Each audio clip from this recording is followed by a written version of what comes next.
Tava aqui pensando, faz tempo que eu não venho aqui conversar com vocês com as coisas que eu ando lendo, né?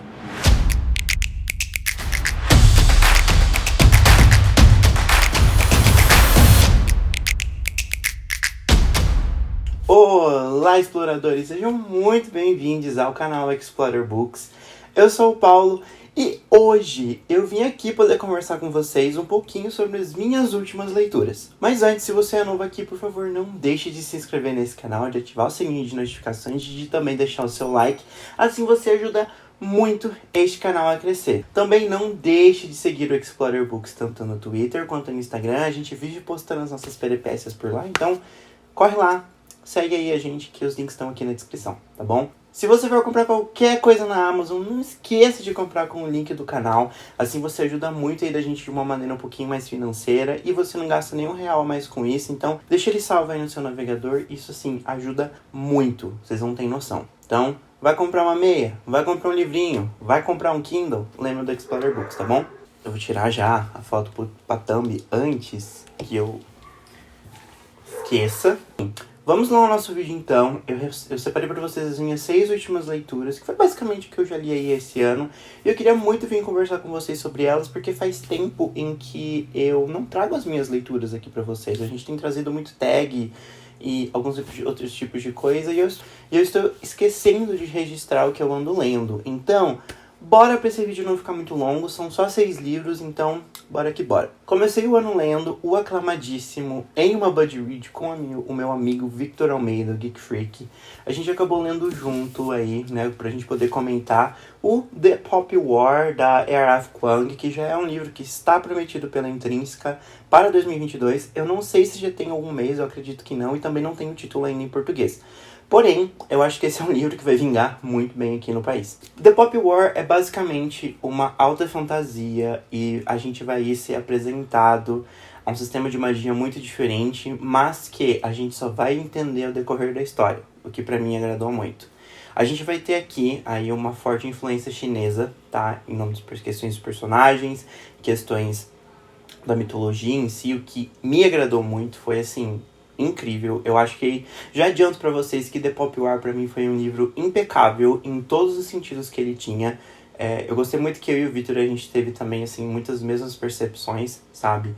Enfim, basicamente a gente vai conhecer a Rin, que é uma menina que sofreu muito na vida dela e que pra sair daquela situação em que ela se encontra, ela tem que fazer uma prova, tipo uma prova do governo, pra poder sair dessas condições de vida e acabar entrando pro internato aí, pra uma escola que vai treinar ela, pra ela poder treinar e basicamente ter aí uma condição diferente na vida dela. A gente também ainda não sabe certinho o que ela quer ser dentro desse universo, a gente vai entendendo no decorrer da história, mas a gente fica muito desesperado junto com ela pra gente entender o que ela vai fazer e o que ela vai sair, o que ela quer ser, enfim. Eu achei isso muito impecável, eu gostei muito da escrita desse livro. Inclusive, já nos primeiros capítulos já me escorreu uma lagrimazinha, porque foi muito emocionante ver todo o desespero da Rin e ver também como ela vai se relacionando com as pessoas, como ela vai criando rivalidades junto com outros alunos dentro desse internato, dessa escola. É um livro que eu simplesmente adorei. Existe uma cena aí polêmica, eu esqueci o número do capítulo no momento, que já avisaram, todo mundo que lê avisa que é uma cena muito forte. Já aviso de um temão aí, um gatilho de estupro enorme. Porém, não é algo que é muito de graça na história. Diferente de outros livros em que colocam cenas totalmente desnecessárias, sabe? Não é algo que acontece no momento, é algo que é apenas contado. Então eu achei que isso, apesar de ser uma cena muito forte, de eu parar e ter que ler outra coisa e parar a leitura por causa daquele dia, porque a cena é muito visual e traumatizante, eu não achei que foi algo assim tão de graça dentro da história. Mas o que eu posso dizer então, The Pop War, 5 estrelas, favoritadíssimo. E se tudo der certo, já agora em fevereiro, março aí, eu já vou conseguir ler a continuação, porque eu preciso saber até onde essa história vai ir. Pois bem, depois de eu ter terminado The Pop War, eu queria ler algo que não fosse tão pesado e que eu não sofresse tanto. Pobre Paulo pensando desse jeito. Por quê? O que eu escolhi? Eu finalmente me redimi com a comunidade, entendeu? Finalmente, assim, vocês vão entender. Quando eu mostrar, vocês vão entender. Basicamente, me redimi lendo Vermelho, Branco, Sangue Azul, da Casey McQuiston. Que, bem, eu acho que dispensa apresentações, mas se você não sabe, Vermelho, Branco, Sangue Azul vai contar a história do Henry e do Alex, que basicamente é filho da presidente dos Estados Unidos e o outro é o príncipe da Inglaterra, o que... Gente, é tudo. Meu Deus do céu. Eu não esperava que eu fosse amar tanto esse livro como eu amei. Beleza, demorei muito tempo pra ler? Demorei. Eu podia ter lido na época do hype. Só que eu acho que eu li muito numa época certa, em que eu precisava de uma leitura assim, que eu fizesse sofrer, um livro que eu não parasse de pensar nele durante todo o tempo. Então, basicamente, eu amei tudo neste livro. Não tenho ressalvas. Eu acho que tinha, mas se tinha, era uma coisa tão não importante que eu simplesmente esqueci, pra vocês terem noção. Basicamente, é outro livro 5 estrelas, outro livro favoritado. Tudo nesse livro é muito, muito, muito, muito bom. E foi, assim, realmente uma leitura que eu precisava ter tido, sabe? Que eu precisava ter feito pra dar uma aliviada no livro anterior pra poder ir pro próximo. Então, inclusive, eu esqueci de mencionar anteriormente, mas The Pop War era um dos livros daquele meu desafio de 12 livros para 2022. E a mesma coisa com Vermelho, Branco e Sangue Azul. Então, já comecei o ano com as metas em dia. Depois, o que Paulo fez? Foi ler outro livro pesado. Se você viu o vídeo de favoritos de 2021, você viu que The House in the Cerulean Sea, do T.J. Klune, foi um dos livros favoritos. E eu não podia, sabe, eu estava muito animado e eu não podia deixar de ler o novo livro dele, que é Under the Whispering Door. Ainda sem data de publicação no Brasil. Gente, basicamente assim, outro livro que eu amei, outro livro que eu surtei, eu não sei o que dizer do que eu senti lendo esse livro. The House in the Cerulean Sea, ele traz pra gente uma vibe, uma ambientação muito mágica, em que a gente vê os personagens, a gente tem contato com muitas histórias ao mesmo tempo, já que são várias crianças e tal. O mesmo acaba acontecendo com esse livro, porque quando a gente lê, a gente sente que a gente está em um ambiente mágico, a gente sente em que aquilo é muito bem feito e eu não tenho ressalvas sobre esse livro. Basicamente, em The Under the Whispering Door, a gente vai conhecer o Wallace, que era um cara, uma pessoa que não dava o verdadeiro valor pra vida e simplesmente de uma hora pra outra ele morre. E aí, basicamente, o que acontece o que pra ele é muito estranho, ele se vê ali, né, junto ao corpo dele, e ele se vê em toda aquela situação, e até que no dia do velório dele, ele acaba vendo uma visitante aí muito diferente, que é a May. A May, basicamente, ela é uma Reaper, talvez aí uma ceifadora, vamos dizer assim. E ela acaba estando lá no velório dele para levar ele, para ajudá-lo em sua travessia. Tendo conhecido esses personagens, a May leva o Wallace para essa casa no meio do nada, que é basicamente uma loja de chás no meio do nada.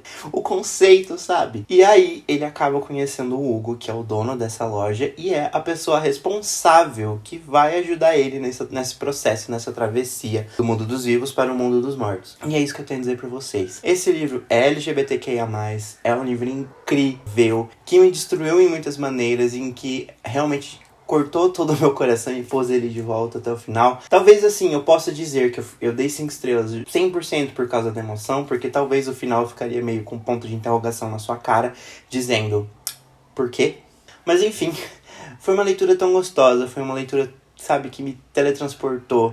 Eu gosto em absolutamente tudo nesse livro. Se vocês... Eu acho que uma das minhas coisas favoritas, além de toda a ambientação em si, é que os protagonistas desses livros, do T.J. Klune, tanto acontece aqui como aconteceu em Cerulean Sea, é que não são protagonistas novos, sabe? De idade, de tipo, young adult, sabe? É uma vibe. É incrível. E, sem sombra de dúvidas, eu acabei favoritando Under the Whispering Door. E é um livro incrível. Amorzinho. E é isso. Depois, eu resolvi sair um pouquinho da minha zona de conforto, que é o quê? Fantasia. E eu resolvi ler um hot, olha só. Ai, gente, que sabor. Eu acabei lendo Fired Up, da Really Heart. E eu só tenho a dizer que sabor maravilhoso. Basicamente, em Fired Up, a gente vai conhecer dois rapazes, o Bo e o Ash.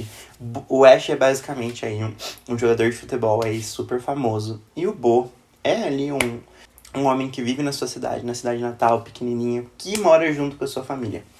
O irmão do Bo, ele tem síndrome de Down, então tudo que o Bo faz é justamente pensando muito no irmão, porque ele tem essa carga ele é muito próximo do irmão, que eu achei a representatividade muito legal nesse livro. E, basicamente, a premissa é a seguinte, a gente começa o livro com o Bo e o Ash se beijando e depois eles não se falam por volta de 10 anos, até que a carreira do Ash está por água abaixo e o Bo reencontra ele nessa cidade. E aí coisas começam a acontecer. E, gente do céu, que sabor, sabe? Eu acabei dando 3,5 estrelas, tendendo a aumentar para 4. Quanto à escrita eu tenho algumas ressalvas, mas desenvolvimento de personagem, motivação, representatividade, tudo nesse livro é muito incrível, é tudo muito tangível, é muito legal. Porém, entretanto, todavia, a única coisa que me incomodou muito durante a escrita era eu estar lendo e eu não saber qual ponto de vista eu estava. Que é um pouco assim, a única coisa que me incomodou um pouquinho. Foi uma leitura muito divertida, eu me diverti horrores. Eu esperava hot, recebi romance fofinho, basicamente. Olha só como que a vida é. Mas foi um livro muito divertido de ler. E aí, então, 3,5 estrelas, 4 estrelas. Não sei ainda como que vai ficar a nota definitiva. Tenho que pensar sobre. Mas, recomendo. E, por favor, é um livro mais 18. Fique bem claro, tá? Voltando lá pro desafio dos 12 livros para 2022, vocês viram que eu queria muito começar a ler Júlio Verne esse ano, que os 2 livros principais que estão lá na minha lista são A Ilha Misteriosa e 20.000 Léguas Submarinas. Porém, eu não queria começar logo de cara com eles por eu não ter contato com a escrita do Júlio Verne. Pensando nisso, então, eu resolvi começar já ler, pra eu ver como que seria essa escrita, né, pra eu já ter esse primeiro contato. Eu já resolvi logo entrar de cara e ler Viagem ao Centro da Terra. É uma história de aventura clássica e foi muito divertido. Aqui a gente vai conhecer um professor, que é o professor Lidenbrook, e também o seu sobrinho, o Axel, e aí eles começam a ter umas descobertas. Aí o professor descobre umas coisas e esse seu sobrinho ajuda ele a desvendar esses mistérios que ele acabou conhecendo, acabou descobrindo. E, gente, é muito divertido, tá? Eu achei muito legal. A escrita é leve, apesar de no começo eu ter um pouco de medo, porque o meu medo é que eu começasse a ler e eu sentisse que era uma escrita em que não me levava a nenhum lugar. E eu senti um pouquinho disso somente nas primeiras páginas, porque demorou tipo 3, 4 páginas pro personagem ir de uma sala pra outra, e nem era uma casa muito grande. E eu fiquei tipo, isso aqui vai ser meio, difícil. Mas acabou que foi a escrita do Júlio Verne, ela é muito fluida, ela é muito gostosinha de ler. É bem fora da minha zona de conforto em questões de clássicos, né? Porque eu não leio tantos clássicos quanto eu deveria. Mas foi muito divertido, foi muito legal. Apesar de eu achar que não é uma história 100% voltada para grandes reviravoltas, porque a gente passa muito tempo vendo realmente a jornada dos personagens até o centro da Terra. Mas é muito legal, é muito divertido, e eu me diverti bastante lendo essa história. Me sinto um pouco mais seguro e confiante para ver as próximas histórias do Júlio Verne, mas eu acho que esse foi um bom começo. Então, pra esse livrinho aqui, 3 estrelas, foi divertido, foi legal, e é isso. E eu ouvi também um audiobook nesse tempo, que é um audiobook maravilhoso. Eu preciso dar um leve contexto antes, né? Porque eu sou uma pessoa 100% influenciável. Estava eu assistindo um vídeo de Dona Tamires, do Resenhando Sonhos, e ela leu uma das fantasias que ganhou ali o prêmio lá do Goodreads, né? Que acho que foram os indicados, se eu não me engano, que é o livro The Inheritance of Orquídea Divina, da Zoraida Cordova. E é um livro que foi aí publicado ano passado lá nos Estados Unidos. E o livro me conquistou, assim, com a premissa de ele ser como Encanto. Encanto foi o filme da Disney ano passado, maravilhoso, em que destroçou todos os nossos corações com músicas legais e essa vibe latina, já que o filme, se não me engano, é da Colômbia. E assim, tudo para mim, basicamente. E a gente encontra muito isso nesse livro. Eu não quero entrar em muitos detalhes, porque eu acho que The Inheritance of Orquídea Divina é um livro incrível. É um livro que vale muito a pena você se jogar na história, porque ele tem uma ambientação muito mágica. E se você sabe a premissa de Encanto, é basicamente isso que acontece. Ali a abuela, a patriarca da casa, que é a Orquídea, ela manda uma mensagem, manda uma carta para todos os membros da sua família dizendo o seguinte: meu chapa, eu estou para morrer, quero que vocês venham até a minha casa para eu dar aí para vocês a minha herança. né, pra vocês aí se dividirem. E é muito misterioso, porque até o momento a gente não sabe o que tá acontecendo com ela, até a gente ver grandes coisas acontecendo. Existe todo um mistério em que ela não pode falar pra família dela o que está acontecendo com ela. A Orquídea sempre ficou na casa dela, ela nunca saiu, sempre esteve presente ali, nunca deixou que ela saísse, sabe? Os filhos delas, os netos, acabaram se espalhando, indo pra outros lugares e tudo mais. Porém, a Orquídea ficou sempre no mesmo lugar. E o que eu gostei muito nessa história é que a gente vai muito passando do presente, que ali a gente são a história meio que se gira em dois personagens principais, que é a Marimari e o Ray, a abreviação de Raimundo. A gente vê ali tudo pelo ponto de vista deles, e também, em paralelo a isso, a gente vê vários capítulos voltados para o passado da Orquídea. E, gente, esse livro foi muito bom mesmo, porque ele é um pouquinho mais adulto. Enquanto Encanto, o filme em si, ele é muito mais, realmente, infantil, vamos dizer assim, mas que carrega mensagens grandiosas. Esse livro é adulto, mas que carrega também mensagens grandiosas, e é isso que faz o livro ser incrível, de você entrar e ir para todos os lados e explorar toda a questão cultural, toda a questão da família, o porquê que a Orquídea era daquele jeito, porquê que ela deixou também a família dela ruir. E, gente, esse livro me deixou sem ar. É um livro incrível, eu mal posso esperar uma promoção da Amazon para eu poder comprar a minha edição física, porque eu fui só de audiobook. E, enfim, se você quer praticar inglês, se você quer escutar alguma coisa, se você quer uma indicação de audiobook ou até mesmo de livro, vá atrás, mas a minha recomendação é The Inheritance of Orquídea Divina. 10 de 10, um livro incrível, favoritado 5 estrelas, em que eu continuo pensando muito, mesmo depois de ter terminado ele. Basicamente é isso. Isso foi aí tudo que eu li nessas primeiras semanas do ano. Não li tanto quanto eu gostaria, mas estou muito contente com o que eu li até o momento. Foram leituras muito boas. De 6 leituras, 4 foram favoritadas, então, assim, eu estou muito contente com a qualidade. Vocês já viram a minha TBR para fevereiro, então em breve aí eu volto contando mais um pouquinho do que eu li durante o mês de fevereiro. E eu estou muito feliz, eu estou muito animada por poder aí vir com tudo esse ano, porque eu quero ser leitor. Pois bem, é isso que eu tenho pra falar pra vocês hoje. Eu quero muito agradecer a presença de vocês nesse vídeo.